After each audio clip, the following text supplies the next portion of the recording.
bakit mahalaga ang paggamit ng po at opo sa pakikipag-usap sa mga nakatatanda? Mahalaga po ang paggamit ng po at opo upang makagalang sa mga nakakatanda. Maraming salamat po. Alright. Thank you, Jovian. Pwede ka nang bumalik. Bakit mahalaga ang paggamit ng po at opo? Muli, bakit mahalaga ang paggamit ng po at opo? Maraming salamat sa inyong magandang katanungan. Ang aking isasagot ay dahil ito po ay simbolo ng paggalang. Maraming salamat po. Okay, maraming salamat, Maria Sofia Trinidad. And ano ang mas gusto mo? Marami kang toys o laruan o marami kang kaibigan? Kumbaga, King Jacob, ano yung pipiliin mo? Ano yung mas gusto mo? Marami kang toys o laruan o marami kang kaibigan? Maraming salamat po sa iyong katanungan. Ito po ang aking kasagutan.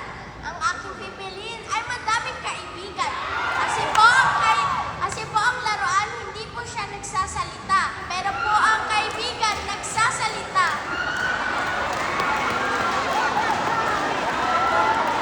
Maraming salamat. Maraming toys o laruan o maraming kaibigan? Again, ano ang mas gusto mo? Marami kang toys o laruan o mas marami kang kaibigan? Maraming salamat po sa napagandang tanong. Sa aking palagay, ang pipiliin ko po ay maraming kaibigan.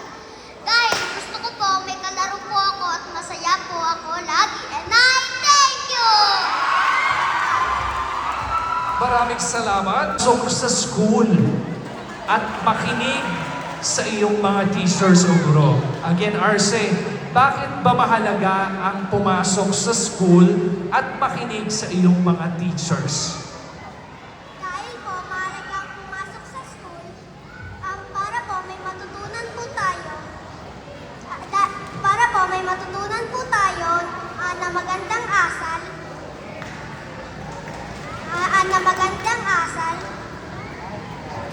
At dahil ito po ay magamit natin sa kabutihan. Alright? School at makinig sa iyong mga teacher. Again, bakit mahalaga ang pagpasok sa school at makinig sa iyong mga teacher?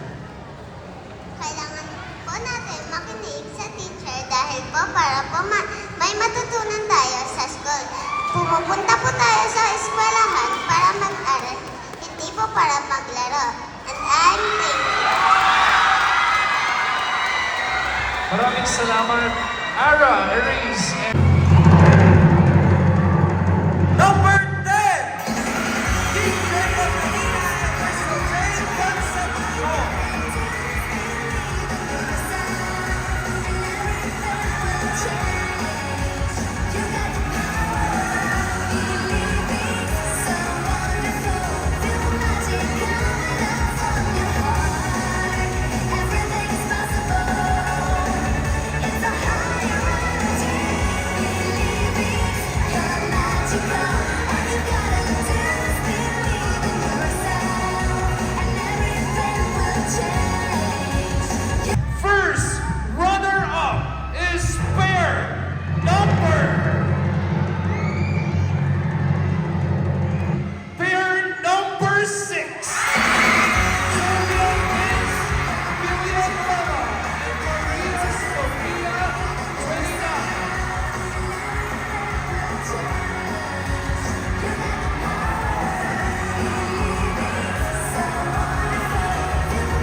makeup artist.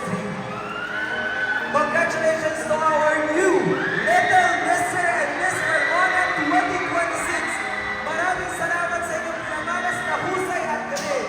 This is Mix. Sana'y maging huwarang modelo kayo ng kabataang Carmona at pamantayan ng magandang asal at kabutihan sa lahat. Magandang gabi, this is Ashley. Congratulations, Populi, sa winner of this year's Little Mr. and Miss Carmona 2026.